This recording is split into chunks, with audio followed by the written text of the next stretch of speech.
નાના નાના સખાઓ માટીમાંથી નાના નાના મકાન બનાવી રહ્યા છે. રમતા રમતા ઠાકોરજી એક માટીમાંથી મહેલ બનાવ્યો. રમત રમતમાં એક સખાઈ મહેલ તોડી નાખ્યો. ફરીથી બનાવવા જાય પણ બને નહીં. નાના બાળકની જેમ બાલકૃષ્ણ રડવા લાગ્યા. દુર્વાસા ઋષિ ત્યાંથી પસાર થતા હતા. પ્રભુની આ લીલા જોઈને મોહિત થઈ ગયા કે એક માટીના તૂટેલા મહેલને બનાવી શકતો નથી, શું ને ખરેખર બ્રહ્માંડ બનાવ્યું હશે? ત્યાં ઠાકોરજીએ પોતાનું મુખારવિંદ ખોલ્યું. પ્રભુના મુખારવિંદમાં બ્રહ્માંડનું દર્શન થયું. આખો બ્રહ્માંડમાંનો પ્રભુના મુખમાં સમાઈ રહ્યું છે. દુર્વાસા ઋષિ ભયભીત થઈને પ્રભુના ચરણોમાં પડ્યા. મને ક્ષમા કરો, પ્રભુ આપના સ્વરૂપને ઓળખી ન શક્યો. ભગવાને વિચાર્યું, દુર્વાસા ઋષિનો મદ દૂર કર્યો, પણ માં યશોદામાં હજી થોડો અધિકારજન્ય મદ છે, અને જ્યાં સુધી સૂક્ષ્મ મદ હશે ત્યાં સુધી જે કૃપા કરવાની ઈચ્છા છે નહીં થાય.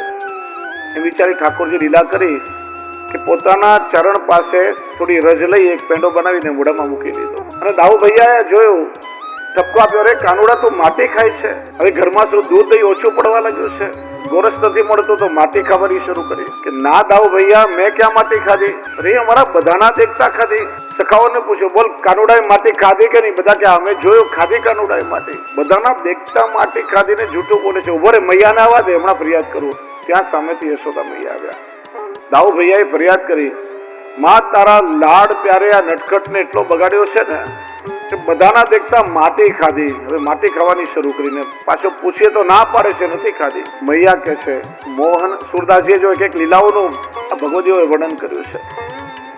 ભાગવતજીમાં જેટલી લીલા છે એના કરતા અધિક અને વિશેષ લીલાઓ અષ્ટસખાના કીર્તનોમાં મળે છે.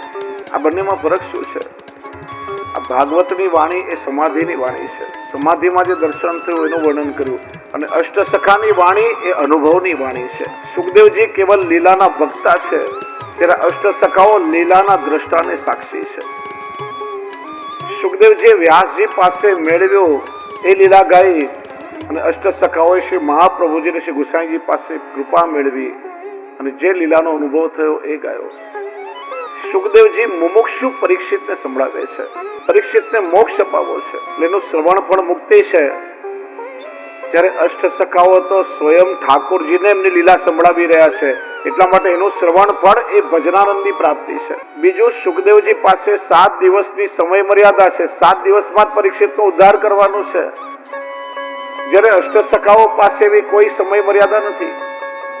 નિત્ય લીલા નિત્ય નવતન શ્રુતિ ન પામે પાર. નિત્ય પ્રભુની લીલાઓ એમને સંભળાવે છે. અને રાસ પંચાધ્યાયીમાં પરીક્ષિતને શંકા થવા લાગી છે, એટલે વિચાર્યું કે આ લીલાનો અધિકારી નથી, હવે એટલે આગળની લીલાઓ શ્રવણ નથી કરાવી. પણ અષ્ટસખાઓએ તો એક એક લીલાઓનો અનુભવ કરીને લીલાઓ પ્રગટ પણ કરી છે. સુરદાસજી વર્ણન કર્યું. મૈયા કે છે, મોહન તે માટી ક્यों ખાઈ, ઠારે ગ્વાલ કહેત સબ બાલક જો તેરે સમુદાય. એટલે તારા સખાઓ પણ સાક્ષી આપે છે કે તે માટી ખાધી. મુકરી ગઈ મેં દેખી ના સુની, જૂઠે આન બનાવી. અરે મૈયા તો બધા મારા પર ઈર્ષા કરે છે ને માતા મારા પર ખોટી આળ મૂકે છે. મેં માટી નથી ખાધી. ના હમ બક્ષિતવાનમ સર્વે મિથ્યા વિશંસિન યદિ સત્ય ગિરસ્તરી સમક્ષમ પશ્ય મે મુખમ. માં હું ક્યારે અસત્ય બોલતો જ નથી, મેં માટી ખાધી જ નથી. પ્રશ્ન થાય કે ભગવાન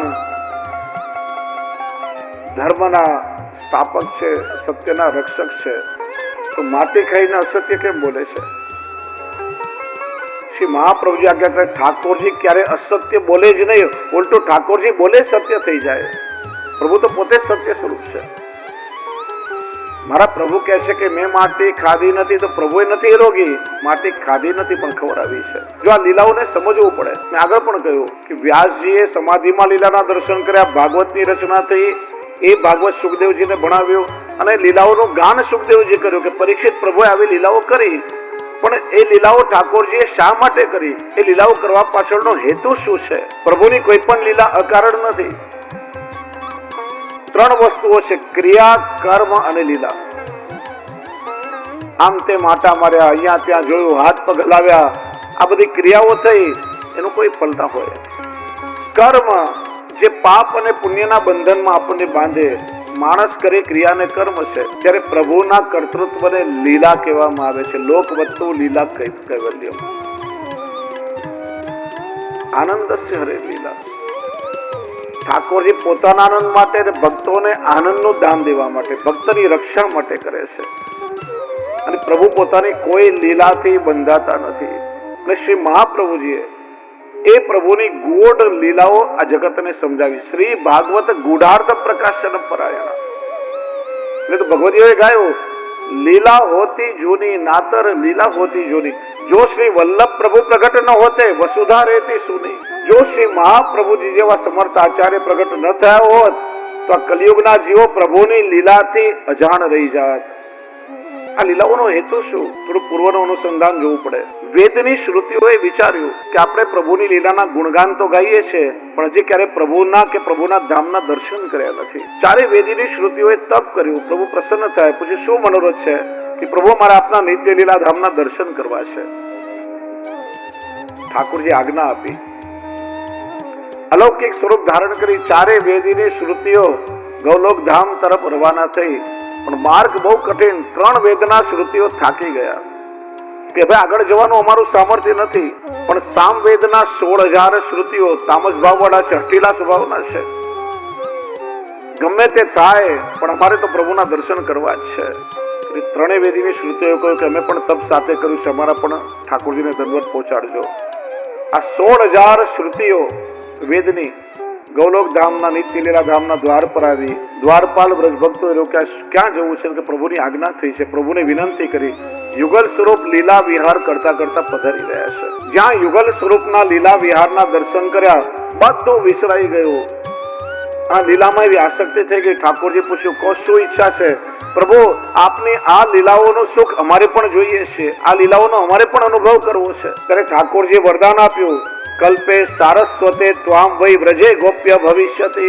સારસ્વત કલ્પમાં મારું નિત્ય લીલા ધામ ગૌલોક વ્રજ સ્વરૂપે ભૂતલ પર પ્રગટ થશે અને હું પણ કૃષ્ણ સ્વરૂપે અવતાર લઈશ.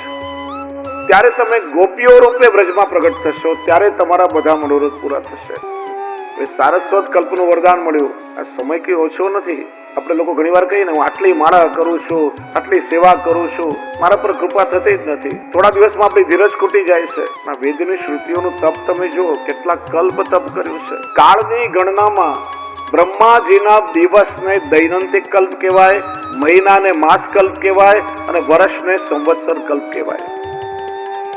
દરેક બ્રહ્માનું આયુષ્ય 100 વર્ષનું, એટલે આપણા એક પરાર્ધનું આયુષ્ય થાય. 100 વર્ષ પછી બ્રહ્માનું મૃત્યુ થાય, પ્રભુની નાભીમાંથી બીજા બ્રહ્માનું સર્જન થાય. આ ક્રમ સૃષ્ટિનો ચાલતો રહેશે. બ્રહ્માનો એક દિવસ તમે જુઓ કેટલો મોટો. કુલ 4 યુગ છે: સતયુગ, ત્રેતાયુગ, દ્વાપર યુગ અને કલયુગ. સતયુગની આયુ છે 17,28,000 વર્ષ. ત્રેતા યુગની આયુ 12,96,000 વર્ષ. દ્વાપર યુગની આયુ 8,64,000 વર્ષ અને કલિયુગની આયુ 4,32,000 વર્ષ. આ 4 યુગ પૂરા થાય ત્યારે એક ચતુર્યુગી અથવા એક મહાયુગ પૂરો થયો એમ કહેવાય. અને 71 વખત 4 યુગોનું પરિભ્રમણ થાય ત્યારે એક મન્વંતર પૂરો થાય. એક મનુનું શાસનકાળ બદલાય. 14 મન્વંતર છે: સ્વારોચી, સ્વયંભૂ, ઇન્દ્ર સાવરણી, રુદ્ર સાવરણી, વૈવસ્વત, દક્ષ સાવરણી, બ્રહ્મ સાવરણી, ધર્મ સાવરણી વગેરે. આપણે જયારે કોઈ પૂજાદી કરી ત્યારે બ્રાહ્મણો સંકલ્પ કરાવે ત્યારે કાળનું ગણિત થાય છે. શ્વેત વારા કલ્પે સપ્તમે વૈવસ્વત મન્વંતરે અષ્ટાવિંશતિ તમે કલિયુગે કલી પ્રથમ ચરણી રીતે. અત્યારનો જે કલ્પ છે એનું નામ છે શ્વેત વારા કલ્પ. વૈવસ્વત મન્વંતરનો 28મો કલિયુગ અત્યારે ચાલી રહ્યો છે. તો 14 મન્વંતર પૂરા થાય ત્યારે બ્રહ્માજીનો એક દિવસ પૂરો થાય. બ્રહ્માની રાત પડે.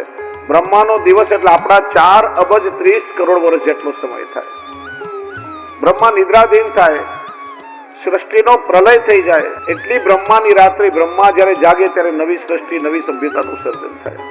આ ક્રમ ચાલતો રહે છે.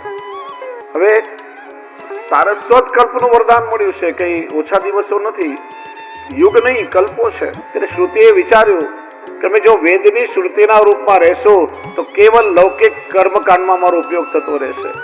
બ્રહ્માજીને વિનંતી કરી, અમને કોઈ અલૌકિક દેહ આપો. બ્રહ્માએ કહ્યું, હું યજ્ઞ કરું છું, મારા યજ્ઞકુંડમાં પ્રવેશ કરો.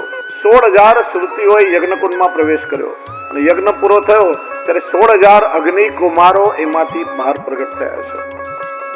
પુરુષનું શરીર મળ્યું. બ્રહ્માજીએ કહ્યું, દંડ કારણીમાં જઈને તમે તપ કરો, સમય આવે પ્રભુની કૃપા થશે.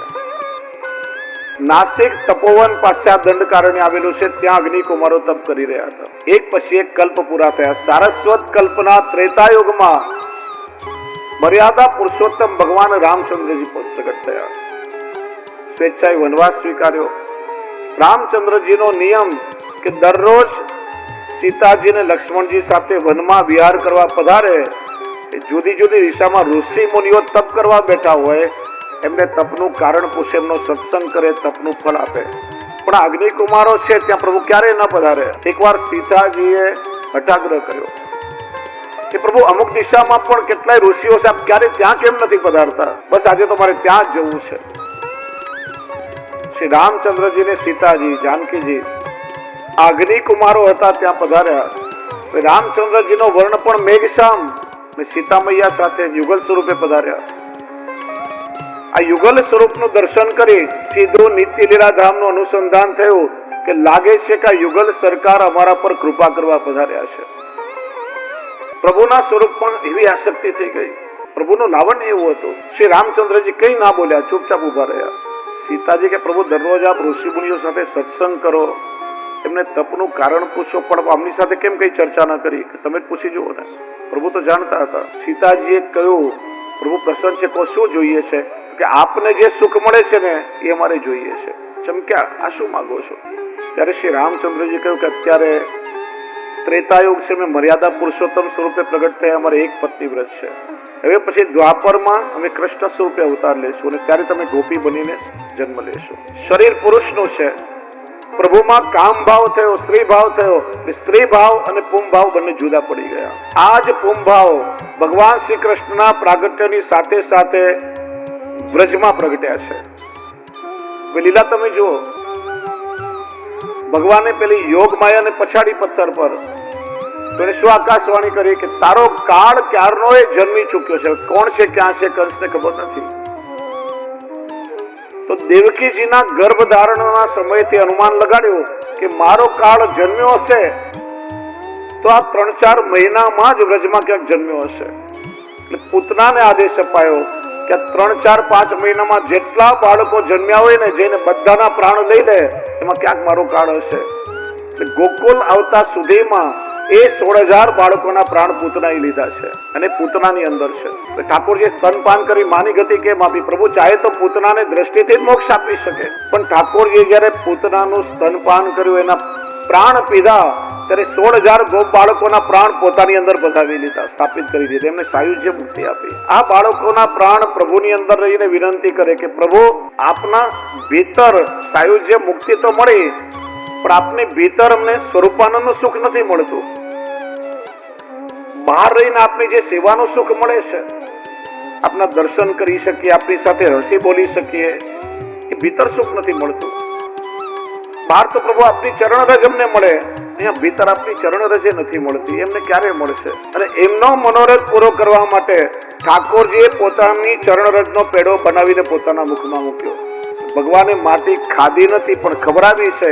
એ રીતે શ્રીઅંગમાં રહેલા પેલા 16,000 ગોપ બાળકોના પ્રાણ છે, એને ચરણરજનું દાન ઠાકોરજીએ કર્યું છે. તો પેલા 16,000 સ્ત્રી ભાવ એ ગૌડ દેશમાં કુમારિકાઓ રૂપે જન્મ્યા છે. ગૌડ દેશ એટલે અત્યારનું મધ્યપ્રદેશ મનાય છે. ત્યાં સુધી કંસનું શાસન હતું. નંદરાયજી, યશોદાજી જયારે ગૌડ દેશની યાત્રા કરવા ગયા અને પાછા ફરતી વખતે રાજાએ કહ્યું કે મારે કંસને વાર્ષિક કર ચૂકવવો છે. એ સમયમાં રૂપિયાનું ચલણ નહીં હતું. ઇકોનોમિક્સમાં જેને બાર્ટર એક્સચેન્જ કહેવાય, વસ્તુ સાથે વસ્તુઓનો વિનિમય થતો, અનાજ, કરિયાણું, પશુ પક્ષી, દાસ દાસીઓ. ત્યારે કંસે કહ્યું કે આ ગૌડ દેશના રાજાએ કહ્યું આ 16,000 કન્યાઓને મારા તરફથી દાસીના રૂપમાં કંસને કરના રૂપમાં આપી દેજો. નંદરાયજી, યશોદાજી એમને લઈને બ્રજમાં આવ્યા. સમય આવે, નંદરાયજી કહ્યું ચાલો મારે તમને કંસને સોંપવાના છે. તો રુદન કરવા લાગ્યા, કંસ બહુ ક્રૂર છે, અનેક પ્રકારે અમને સતાવશે, એના કરતા તો યમુનાજીમાં નાખી દો, અમને મારી નાખો, પણ અમને કંસને ના આપશો. ત્યારે યશોદાજીને વાત્સલ્ય થયું, એમને નિવાસ બનાવી આપ્યા.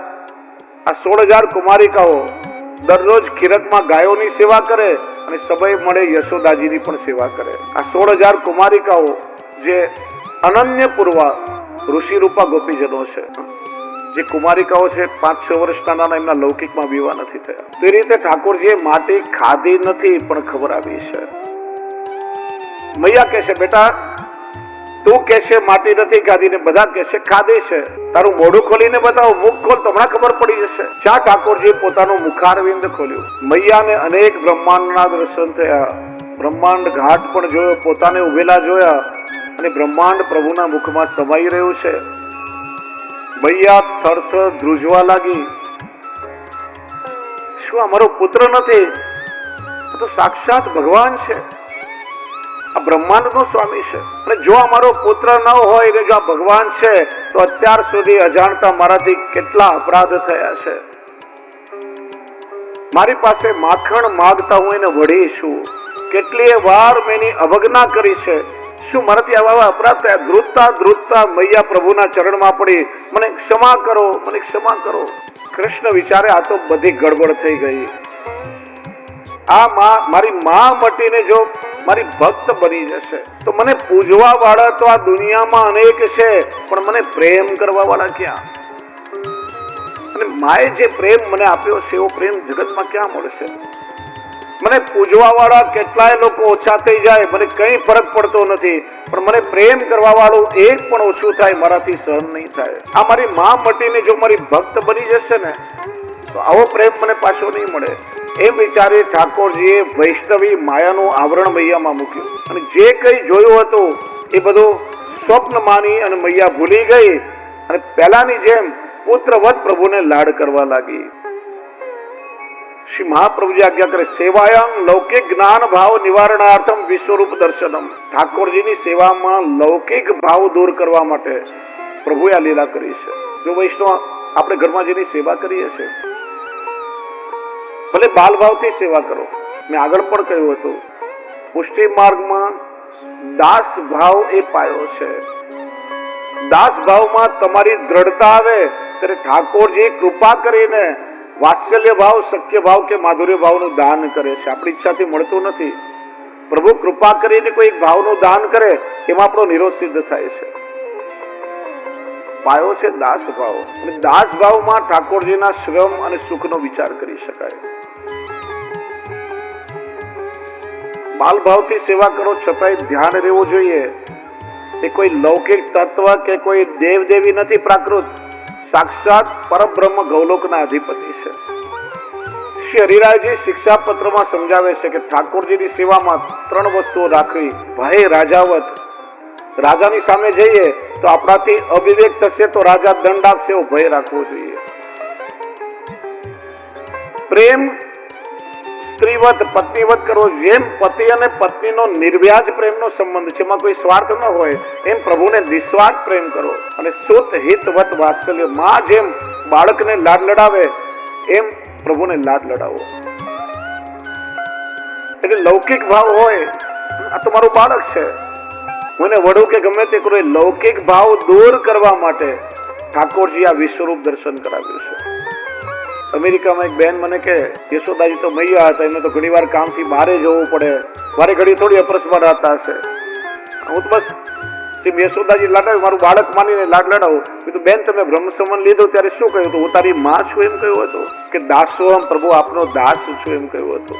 કે વાત્સલ્ય ભાવ તો કૃપા કરીને આપશે, પણ આપણું કર્તવ્ય છે કે દાસ ભાવથી પ્રભુની સેવા કરો. તો રીતે ઠાકોરજી લીલા કરી. ત્યાર પછી આગળ દામોદર લીલાનું વર્ણન કરતા પહેલા 10 મિનિટનો નાનકડો વિરામ આપણે રાખીએ. કેટલાક અતિથિ વિશેષ મહેમાનો આવ્યા છે. ભીખાભાઈ સોરી સંચાલન સંભાળશે. દરેક વૈષ્ણવ સ્થાન પર છે. આજે આપણે ગોવર્ધન લીલા સુધીની યાત્રા કરવાની છે અને શ્રી ગિરિરાજજીની ખૂબ સુંદર માનસી પરિક્રમા અહીંથી થશે. અહીં બેસેલા એક એક વૈષ્ણવને શ્રી ગિરિરાજજીની એક એક લીલાસ્થળીનો અનુભવ થશે.